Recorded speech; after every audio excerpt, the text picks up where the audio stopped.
आम्हाला नरवेलचे पोलीस पाटील महाजन यांनी फोन करून सकाळी 9:30च्या सुमारास सांगितलं की त्यांच्या गावातील अशोक काशीनाथ पाटील यांच्या शेतात जो कच्चा रोड आहे त्या कच्च्या रोड पासून 10 फूट अंतरावर एक त्यांच्याच गावातील मनुष्य निश्चित पडलेला आहे. त्या अनुषंगाने आम्ही आंतरली ओपीचे आमचे पोलीस हवालदार भोई यांना त्या ठिकाणी पाठवलं. त्यांनी पाठवल्यानंतर त्यांनी घटनास्थळ पाहिलं आणि सांगितलं की साहेब इकडे तो मनुष्य पडलेला आहे, त्याच्या डोक्याला मागच्या बाजूला एक जखम आहे आणि त्याचे पाय हा खर्चटून त्याचे नख वगैरे निघून गेलेले आहेत. बॉडी जी आहे ती संशयास्पद मृत्यूच्या याच्यात असल्याने तात्काळ आम्ही तिथे गेलो. माननीय SDPO साहेब बारगोले साहेब यांनी घटनास्थळाला व्हिजिट केली.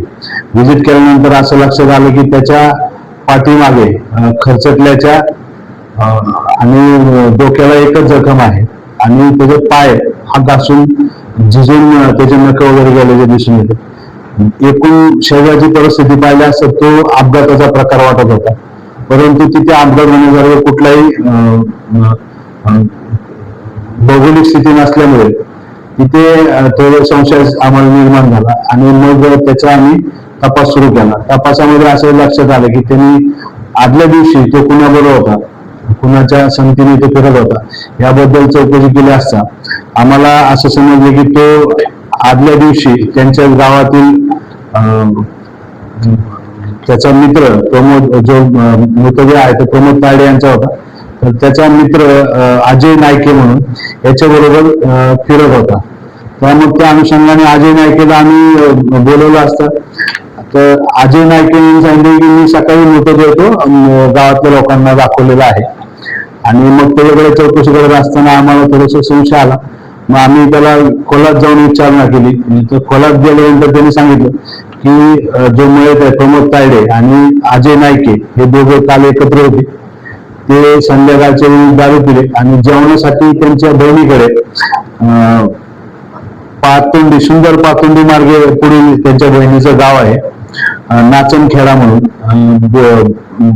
बुरहानपूर जिल्ह्यामध्ये मध्य प्रदेशच्या. तर त्या नाचनखेड्याला रात्रीच्या जेवणासाठी हे जात असताना पातोंडीच्या समोर जिथे नवीन रस्त्याचं काम चालू आहे तिथे जुन्या रस्ता आणि नवीन रस्त्याच्या दरम्यान एक खटकी तयार झालेली आहे. त्या खटकीवरून गाडी उडाल्यामुळे तो मागे बसलेला जो प्रमोद तायडे आहे तो वरून खाली पडला आणि त्याच्या मागे डोक्याला मार लागला आणि त्याच दरम्यान तो पाठीवर घासला गेला. आता तो डोक्याला मारले लागल्यानंतर तो तिथेच जागेत बेशुद्ध झाला. त्यामुळे हा जो अजय नायके आहे हा घाबरून गेला. अजय नायकेने तो जो मयत झालेला किंवा बेशुद्ध अवस्थेत असलेला प्रमोद तायडे आहे याला घाबरून तिथे शेजारी जवळच्या बाजूला केलं.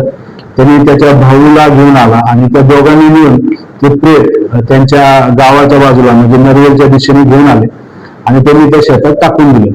यांचा संशय येऊ नये म्हणून त्यांनी परत गावातून अजय नायके यांनीच ती प्रेत किंवा त्या प्रेताची विटंबना होऊ नये म्हणून ते गावातल्या लोकांना आणून ते प्रेत दाखवून दिलं की ते असा तो पडलेला आहे.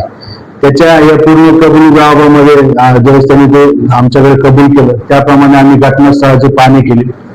घटनास्थळावरचे जे इव्हिडन्स आहेत ते आणि अजय नायके यांनी सांगितलेली हकीकत ही मॅच झाली, हे सुसंगत आढळली. त्याच्या सुसंगती आढळल्यामुळे आणि ही संबंधित जे चौकशी आहे त्यावेळी मयत जो प्रमोद तायडे आहे त्याचे नातेवाईक ईश्वर तायडे आणि पत्नी यांच्या समोरची ही चौकशी झाली. यामध्ये जे फिर्यादी आहेत आपले ईश्वर भगवान तायडे यांच्या तक्रारीवरून गुन्हा दाखल करण्यात आलेला आहे. यामध्ये भारतीय न्याय संहितेचे कलम 105, 238 आणि 3.5 संबंध या कलमांमुळे गुन्हा दाखल करण्यात आलेला आहे.